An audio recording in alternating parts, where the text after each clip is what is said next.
جب لوگ تانے دیتے ہیں، جب لوگ تکلیف دیتے ہیں، جب آپ بالکل ٹھیک چل رہے ہوتے ہیں، جب آپ محنت کر رہے ہوتے ہیں، جب آپ مخلص ہوتے ہیں، جب آپ جدوجہد کر کر کے تھک جاتے ہیں، اور لوگ جب پوری طور پر تانا زنی کر باتیں سننے کو جب ملتی ہیں، میں دیانتداری سے کہتا ہوں جب لوگ پوری طرح دل توڑ دیں، پھر کوئی سجدے کا مزہ ہے، پھر کوئی دعا کی لذت ہے، پھر کوئی چسکا ہے اس کی بارگاہ میں حاضری کا، پھر کوئی تڑپ پیدا ہوتی ہے اس کیفیت میں۔ وہ جب لوگ آپ کو پوری طرح تکلیف دیں اور سارے اسباب ظاہری ختم ہو جائیں، وہ جو لذت ہے نا اللہ کی بارگاہ میں جڑنے کی، وہ تعریف والوں کو کئی دفعہ نصیب ہے۔ ٹوٹے دلوں میں تو رب ملتا ہے، نہ بچا بچا کے تو رکھ اسے، تیرا آئینہ ہے وہ، یہ شکستہ ہو تو عزیز تر ہے۔ نگاہ آئینہ ساز میں میرے عزیز طے کریں کہ اپنے ضمیر کے مطابق فیصلے ہوں گے، اللہ رسول کی رضا پانے کا کام ہوگا، اور اس تعریف سے نکل آئیں گے ہم کہ لوگ ہمارے بارے میں کیا کہتے ہیں۔ میں عرض کر چکا ہوں کہ داتا علی اجمیری رحمۃ اللہ علیہ فرماتے ہیں کہ نبی پاک علیہ السلام کو صادق کہتے ہیں، امین کہتے ہیں، صلہ رحمی کرنے والا کہتے ہیں، اور جب کہا لا الہ الا اللہ پڑھو تو پھر جادوگر، پھر معاذ اللہ شاعر، پھر کچھ اچھا وہ یہ سارا کچھ کہتے رہے، تو کیا حضور شام کو بیٹھ کے حضرت صدیق اکبر کے پاس یا گھر میں سیدہ خدیجہ کے پاس یہ تبصرے کرتے تھے؟ معاذ اللہ، دیکھو جی لوگ بات ہی نہیں سنتے، دیکھو توجہ نہیں کرتے، دیکھو مجھے جاتے حضور یہ تبصرے کرتے ہیں۔ وہ جس طرح بچہ آگ کے قریب بار بار جاتا ہے اور ماں ہاتھ پکڑ پکڑ کے روکتی نہیں، غصہ نہیں کرتی، اس کا خیال ہوتا ہے اسے پتہ ہی نہیں یہ جل جائے گا، یہ رات کو بیٹھ کے تبصرے نہیں ہوتے، بلکہ اللہ کا قرآن کہتا ہے لعلک کا باقی النفس کا، اے محبوب کیا آپ اپنی جان پر کھیل جائیں گے؟ اللہ یکون مؤمنین، اس بات پر کہ یہ ایمان کیوں نہیں لاتے؟ حضور آپ نے تو جان کی بازی لگا دی گویا، اتنی محنت کرتے ہیں، اتنی محنت کرتے ہیں، یہ اللہ کا قرآن ہے، وہ جادوگر کہتے جا رہے ہیں، ساحر کہتے جا رہے ہیں، اور حضور جان کی بازی لگا کر دین بتاتے جا رہے ہیں۔ یہ مزاج ہے کہ آپ ان لوگوں کے بیچ کھڑے ہو کر انہی کی خیر کی بات کریں، انہی کے حق میں بھلے کی بات کریں جو آپ پر تانا زنی کریں، آپ انہی لوگوں کے لیے۔ دیکھیے حضرت موسیٰ علیہ السلام کتنی جد و جہد کی جناب کلیم، کبھی فرعونیوں سے مقابلہ ہے، کبھی دریاؤں کا سفر ہے، کبھی صحراؤں کا علاقہ ہے، کس طرح حضرت موسیٰ علیہ السلام نے جد و جہد کی اپنی قوم کو نکالنے کی۔ آپ قرآن مجید کھولیں، جگہ جگہ حضرت کلیم علیہ السلام کا ذکر ملے گا، کبھی وہ پانی کا مطالبہ لے کے آ گئے، کبھی کچھ لے کے آ گئے۔ دن رات حضرت موسیٰ علیہ السلام انہیں فرعون سے، فرعونیوں سے نجات دلانا چاہتے ہیں، لیکن وہ کتنی ذہنی اذیت دیتے ہیں۔ آپ تاریخ پڑھ کے دیکھیں، کبھی وہ ان سے کہا گائے ذبح کرو تو پوچھتے ہیں ہم کیسا ہو، بچڑی ہو کے جوان ہو۔ کبھی حضرت موسیٰ علیہ السلام کے بارے میں معاذ اللہ ثم معاذ اللہ، یہاں تک انہوں نے کہہ دیا کہ آپ نے تو اپنے بھائی حضرت ہارون کو قتل کر دیا، یہاں تک کہ ایک عورت کو کہا جا کے جناب حضرت موسیٰ پہ الزام لگا دو۔ کبھی وہ کہتے ہیں کہ معاذ اللہ آپ اتنا اپنے آپ کو پردوں میں چھپا کے رکھتے ہیں، چونکہ حضرت کلیم بڑے حیادار تھے، اللہ کے سارے نبی حیادار ہوتے، وہ کہتے تھے لگتا ہے جسم پہ معاذ اللہ ثم معاذ اللہ کوئی عیب ہے، کبھی کوئی بات، کبھی کوئی بات، کبھی کوئی بات۔ لیکن آپ حضرت کلیم کو دیکھیں، وہ جہاں بھی رب کی بارگاہ میں عرض کرتے ہیں اپنی امت کی خیر ہی مانگتے ہیں، وہ اپنی قوم کی خیر ہی مانگتے ہیں، وہ اللہ کی بارگاہ میں یہی عرض کرتے ہیں مالک ان کے لیے ہدایت کے راستے واضح ہیں۔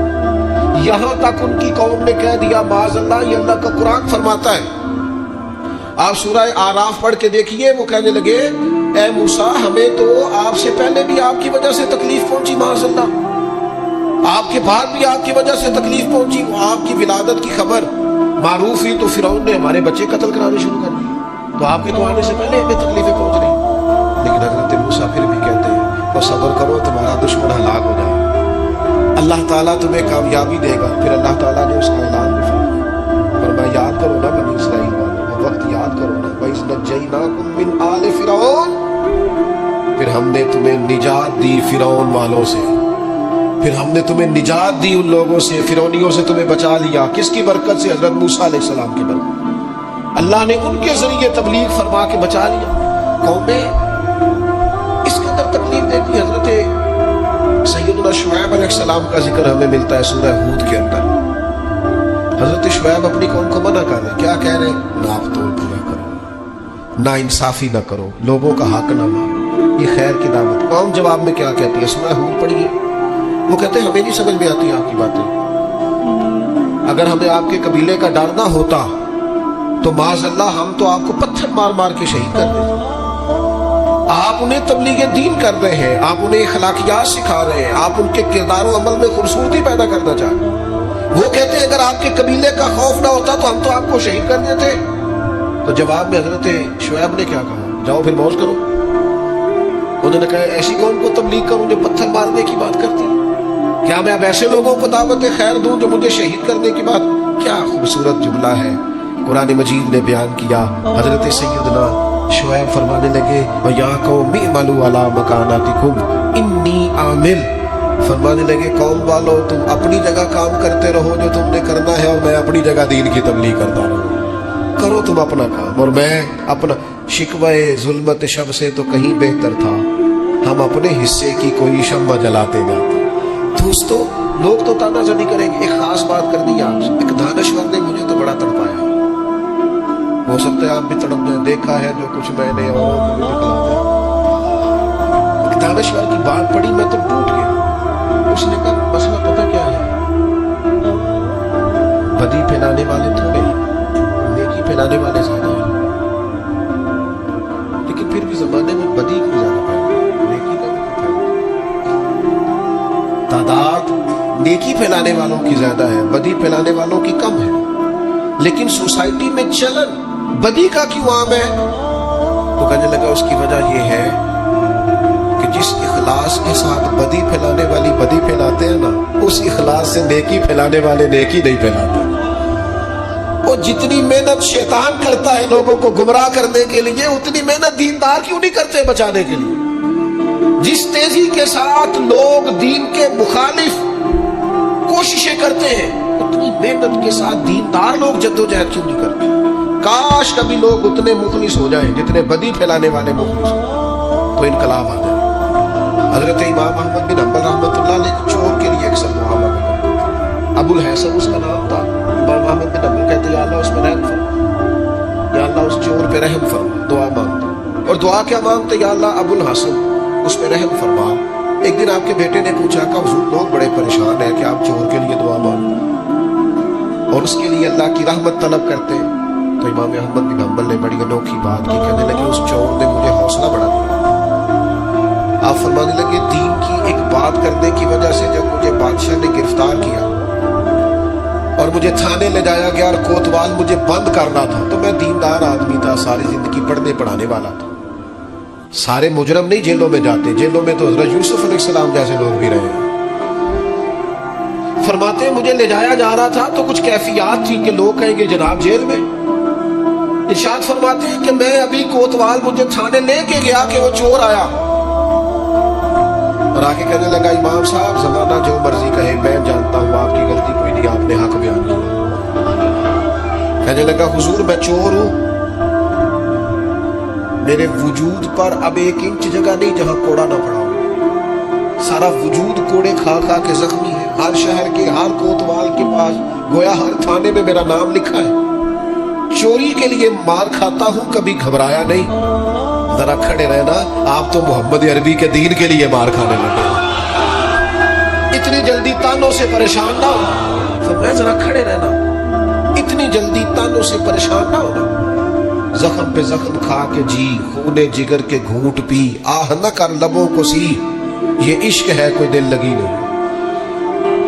ذرا ٹھہرنا پھر اگر آپ اس کام کے لیے. آپ فرماتے ہیں مجھے اس کی بات نے اتنا حوصلہ دیا کہ پھر مجھے کسی چیز نے پریشان ہی نہیں کیا. میں دعا کرتا ہوں اللہ اس میں. یہاں تو لوگ حوصلہ توڑنے آتے ہیں، لوگ حوصلہ توڑتے ہیں. ذرا کوئی بچہ دین کی طرف بڑھتا ہے، سوال جواب شروع کر دیتے ہیں. وہ تو بوڑھے داڑھی رکھ لی.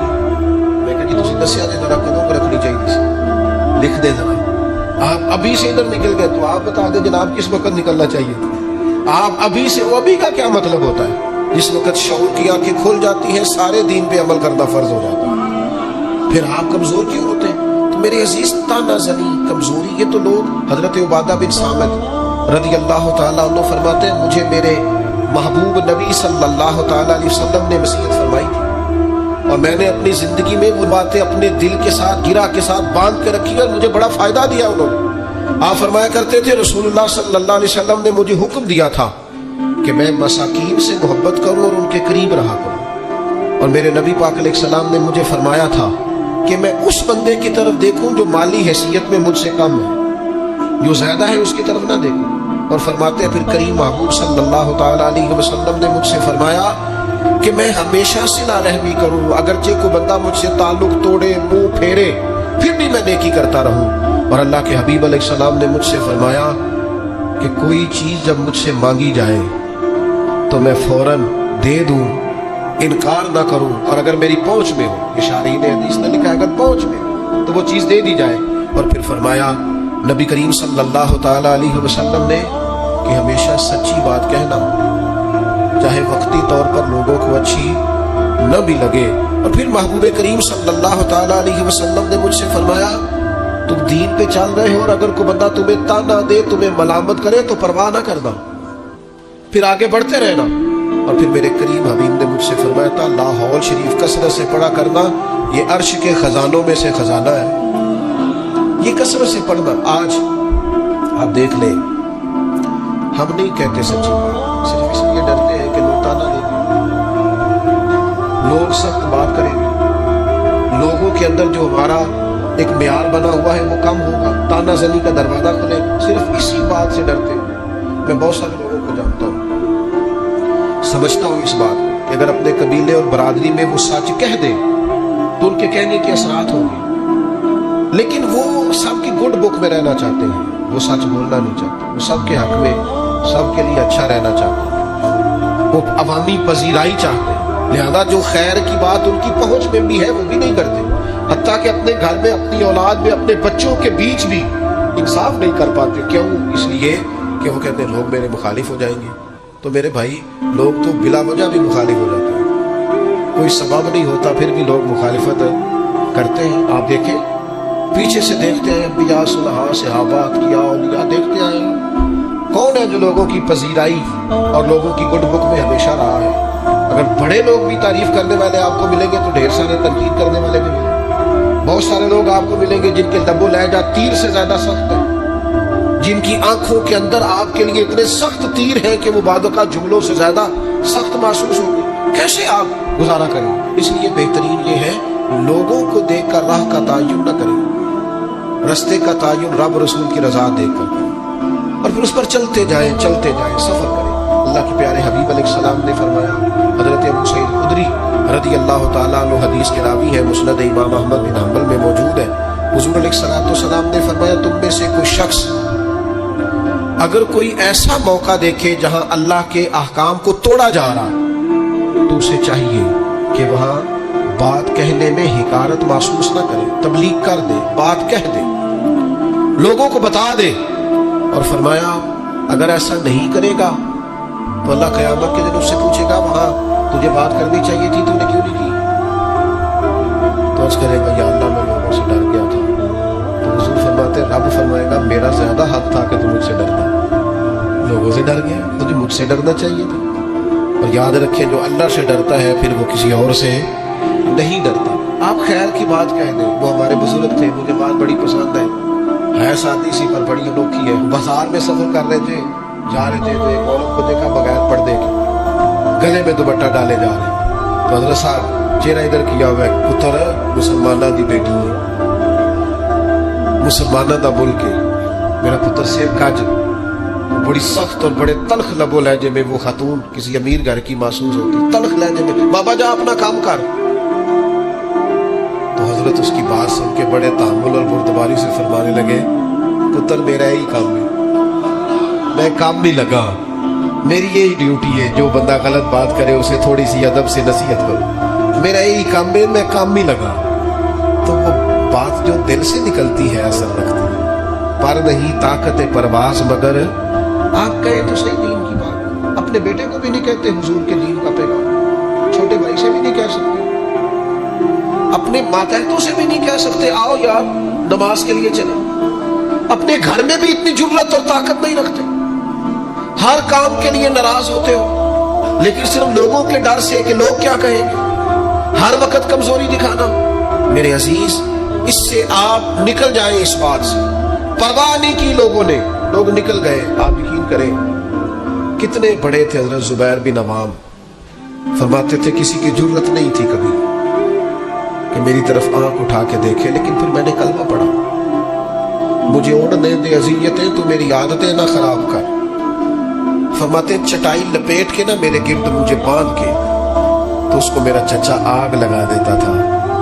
وہ جو دھواں ہوتا تھا نا اس کا, یہ دھواں بڑی تکلیف دیتا ہے اگر آپ دھوئے میں گر جائیں. فرماتے اس سے مجھے اذیت پہنچتی, تکلیف پہنچتی, لیکن ہر لمحہ میرے دل سے بھی صدا نکلتی, حق وہ ہے جو رسول پاک لے کے آئے, سچ وہ ہے جو نبی کریم علیہ السلام نے بیان فرمایا. کسی جگہ بھی کسی کمزوری کا اظہار کیوں ہم کمزور پڑ گئے, اللہ جانے کون سی ایسی باتیں ہیں جن کی وجہ سے ہم پیچھے رہتے جا رہے ہیں. میرے عزیزوں ان کمزوریوں سے اپنے آپ کو نکالو.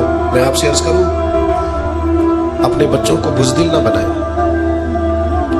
انہیں یہ نہ کہیں کہ وہ بندے کیا کہیں گے, لوگ کیا کہیں گے, لوگ تیرے بارے میں کیا سوچیں گے. یہ ٹھیک ہے کہ انہیں تہمت والی جگہ سے بچائیں کہ یار تو رسوا ہو جائے گا, اور رسوائی جو ہے وہ ٹھیک نہیں ہوتی, اور وہ انہیں بتائے غیر شرعی کاموں میں, یا وہ سستی کر رہے ہیں دین سیکھنے میں تو اس میں, لیکن میرے عزیز کھانے پینے میں, اوڑھنے پہننے میں اور زندگی گزارنے میں آپ انہیں لوگوں کی رائے کا محتاج نہ کریں کہ بیٹا یہ تو اگر کھا لے گا تو لوگ کیا کہیں گے, یہ پہن لے گا تو لوگ کیا کہیں گے, اس معاملے میں لوگ کیا کہیں گے. دیکھنا یہاں لوگ, آپ بزدل نہ بنائیں اولاد. اللہ کرے ہمیں یہ سمجھ آئے, انہیں کہے بیٹا اگر تو یہ کام کرے گا تو اللہ ناراض ہوگا, یہ کام کرے گا تو اس سے شریعت کی مخالفت لازم آئے. اگر اپنے بچوں کو آپ دائرہ شریعت کے اندر تبلیغ کریں گے, آپ اللہ رسول کے نام پر انہیں تبلیغ کریں گے, تو وہ تو عام لوگوں کے مقابلے میں طاقتور ہو جائیں, ان کے اندر تو قوت پیدا ہوگی, بیداری پیدا ہوگی. لیکن ہم کیا کرتے ہیں, بچپن سے بچوں کو سیاستدان بناتے ہیں, وہ ماحول دیکھ کر چلتے ہیں, حالات دیکھ کر فیصلہ کرتے ہیں. وہ بیچارے ڈپلومیز ہو جاتے ہیں, وہ کہتے ہیں یار ذرا یہاں دیکھو, لوگوں کا کیا ہے میرے بھائی, کو ضروری ہے لوگوں سے بنوانا. میرے عزیز یہ خوف زدہ رہنا, ڈرے رہنا, سہمے رہنا, لوگوں کو دیکھ کر فیصلہ کرنا, لوگ کیا کہیں گے, لوگ پھر آپ کے بارے میں کیا رائے دیں گے, اس سے ساری زندگی ہماری کمزوریاں نہیں جاتی. میں آپ سے عرض کروں مجھے بڑی تکلیف ہوئی اپنے ہی ملک کے ایک ذمہ دار کے بیان سن کے, جب ان سے کہا گیا کہ آپ فلسطین کے حق میں بات کریں, تو انہوں نے کہا آپ چاہتے ہیں ہم دنیا میں اکیلے رہ جائیں, آپ چاہتے ہیں ہم تنہا رہ جائیں, لوگ ہمارا ساتھ چھوڑ دیں. میں نے کہا کاش مجھے پتا ہوتا کہ لوگ ساتھ چھوڑ بھی جائیں تو کچھ نہیں ہوتا, اللہ رسول کا ساتھ ضروری ہوتا. کاش تجھے خبر ہوتی لوگ پہلے بھی ساتھ نہیں ہیں, لوگ آپ کے ساتھ نہیں ہوتے, لوگ اپنے مفادات کے ساتھ ہوتے ہیں. لوگ اپنے آپ دیکھیں نا, مفاد لوگوں کا بدل جاتا ہے تو پھر وہ آپ سے بھی بدل جاتے ہیں. اگر مفاد کسی اور جگہ پہ بستا ہے تو لوگوں کی توجہ ادھر ہو جائے. جب تک آپ سے کسی کو فائدہ ہو رہا ہے وہ آپ کے ساتھ ہے. تو ہم اس چکر میں ساری عمر جو بتا دیتے ہیں کہ لوگ کیا کہیں گے, لوگ کیا رائے قائم کریں گے, اس سے کمزوری واقع ہوتی ہے. میرے عزیز اس کمزوری سے نکلنا ہے. ایک خاص بات آپ کی خدمت میں عرض کرنی ہے. رمضان کا آخری عشرہ شروع ہو رہا ہے. میں اپیل کرتا رہا ہوں شروع سے لے کر آخر تک, پھر عرض کرتا ہوں یار وقت کا پتہ کوئی نہیں. ڈھیر سارے لوگ پچھلے سال تھے, اس سال نہیں ہے. میں اپنے کچھ سنگیوں کو جانتا ہوں جو وقت پہ آتے تھے, جمعہ پڑھنے کے لیے جمعرات کو آ جاتے تھے, لیکن پھر اللہ کا حکم ہوا وہ چلے گئے, رخصت ہو گئے دنیا سے. یہ جو 10 دن ہے نا آخری عشرے کے, یہ بڑے قیمتی ہیں. اس طرح کسی انتہائی زرخیز چیز کو انسان کو میسر آئے تو بندہ کہتا ہے نا کہ میں جلدی سے اس میں فصل کاشت کروں, یہ جلدی جلدی مجھے پھل دے گی. یہ 10 دن انتہائی قیمتی ہے, آخری عشرہ.